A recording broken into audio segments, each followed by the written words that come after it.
नमस्कार विद्यार्थी मित्रांनो, स्वागत आहे आपलं यूट्यूब चॅनल ज्याचं नाव आहे मोहित मोटिवेटेड एक्झाम चॅनल। आज आपण बघणार आहोत TET बद्दल आलेली एक नवीन अपडेट। ती अपडेट कोणती आहे चला तर मग सुरुवात करूया व्हिडिओला। अपडेट अशी आहे, राज्यात 6 लाख शिक्षकांना TET बंधनकारक होणार। सर्वोच्च न्यायालयाच्या निर्णयावर शिक्षकांमधून चिंता व्यक्त। सर्वोच्च न्यायालयाच्या निकालानंतर राज्यात 6 लाख शिक्षकांना शिक्षक पात्रता परीक्षा म्हणजे TET परीक्षा द्यावी लागणार की काय अशी चिंता शिक्षक आणि मुख्याध्यापकांनी व्यक्त केली आहे। महाराष्ट्र शासनाने याबाबत भूमिका स्पष्ट करायला हवी अशी मागणी पुरोगामी शिक्षक संघटनेचे तानाजी कांबळे यांनी शालेय शिक्षण मंत्र्यांना दिलेल्या पत्रात केली आहे।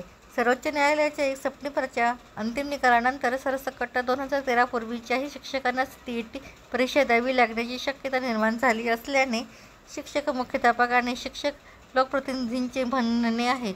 शिक्षण विभागाने इयत्ता 1ली ते 8वीपर्यंतच्या शिक्षकांसाठी किमान शैक्षणिक पात्रता व शिक्षक पात्रता परीक्षा आवश्यक ठरविली आहे। 13 फेब्रुवारी 2013 पासून हा नियम लागू करण्याचे असल्याने शिक्षकांचे म्हणणे आहे। त्यामुळे शिक्षक सेना आमदारांकडून शालेय शिक्षण मंत्री दादा भुसे यांच्याकडे मागण्यांचे निवेदन केले आहे।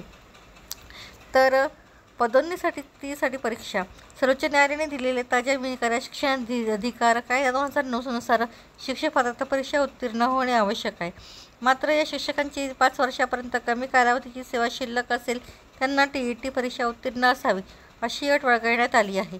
परंतु शिक्षकांना पदोन्नती हवी असेल तर मात्र त्यांना TET परीक्षा उत्तीर्ण होणे आवश्यक राहील असे शिक्षका आज अभ्यंकर यांनी लोकमतशी बोलताना सांगितले।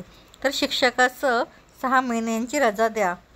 शिक्षकांच्या TET परीक्षा उत्तीर्ण होण्यासाठी 2 वर्षाचा कालावधी शासनाने द्यायला हवा, परंतु त्यांच्या हातात तयारीसाठी शिक्षकांना पुरेसा वेळ मिळाला पाहिजे। त्यामुळे त्यांना सर्व प्रकारचे अशैक्षणिक कामातून शिक्षण विभागाने मुक्त करावे। तर दुसरा मुद्दा असा आहे, परीक्षेची तयारी करणाऱ्या प्रत्येक शिक्षकासह 6 महिन्याची विशेष रजा मंजूर करावी। TET पात्रता संपादन करण्यास अपयश आले तर शिक्षकांना 2 वर्षानंतर डीम्ड क्वालिफाईड समजण्यात यावे अशी मागणी आमदार अभ्यंकर यांनी शिक्षण मंत्र्यांना पाठवलेल्या पत्रात केली आहे। तर ही होती शिक्षक भरतीबद्दल आलेली एक नवीन अपडेट। अशाच नवीन अपडेट बघण्यासाठी व्हिडिओला लाईक करा, कमेंट्स करा, जास्तीत जास्त व्हिडिओ शेअर करा जेणेकरून इतर विद्यार्थ्यांना देखील या व्हिडिओचा फायदा होईल आणि चॅनलला सबस्क्राईब करायला विसरू नका।